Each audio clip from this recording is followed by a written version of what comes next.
cerita tentang surga? Mau. Surga itu tempat yang indah, tempat yang menyenangkan. Tuhan ada di surga dan ingin kita semua masuk surga pada suatu hari nanti. Intinya, kalian ingin masuk surga bukan? Nah, pada saat kita mati, tentu saya kita masuk surga bukan? Jika Allah bertanya apakah alasan Tuhan mengizinkan masuk ke surga?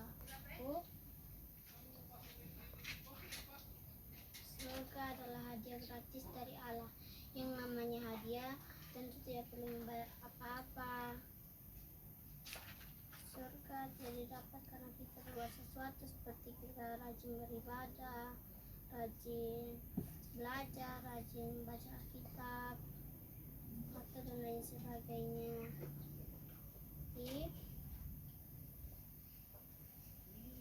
Surga tidak dapat karena kita layak atau pantas menerimanya, seperti kita mendapatkan piala, nilai bagus, juara di kelas, trofi, sertifikat, dan lain sebagainya.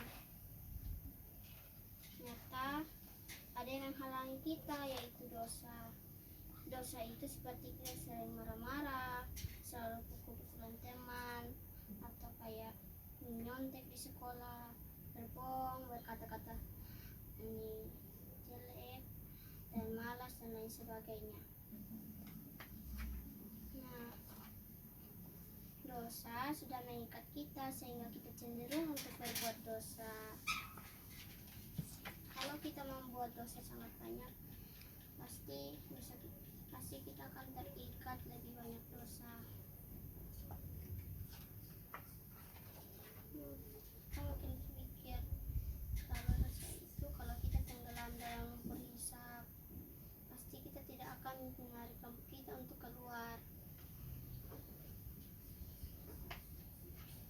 dan selamat. Kita mungkin juga berpikir kalau kebaikan dan dosa kita itu tuh ada timbangan. Kalau kita setiap hari berbuat kebaikan, maka kita akan bisa masuk surga. Dan kalau masuk surga itu kita sempurna, berarti tidak ada satupun dosa yang kita lakukan.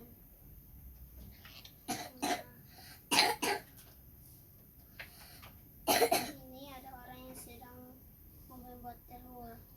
Jadi ini makanan atau kue-kue kan. Jadi ada 10 butir telur. Jadi salah satunya itu ada yang busuk.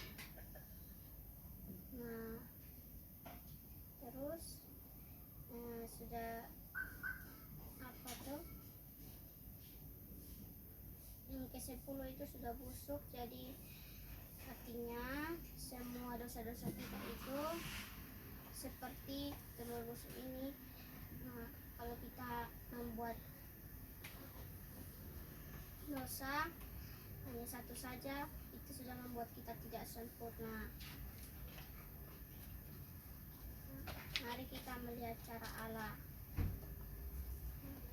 Mungkin kita berpikir kalau Allah itu seperti kakek yang baik, yang hanya mengasihi tapi tidak ingin menghukum kita yang berdosa.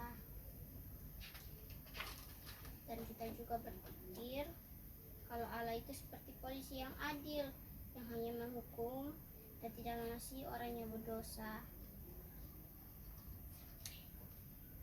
Dan yang benar, Allah itu kasih sekaligus adil. Allah yang kasih, dia tidak ingin menghukum kita meskipun dosa-dosa kita cuma satu atau melebihi.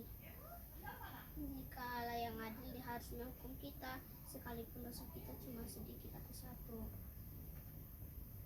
Dan inilah hukuman orang-orang berdosa, yaitu disiksa selama-lamanya di dalam neraka. Nah, tadi Allah kasih tidak ingin menghukum, tapi Allah yang adil harus menghukum. Bagaimana kasih dan keadilan Allah dapat bertemu? Ada sebuah cerita, ada seorang pahlawan yang sangat hebat bernama Samila.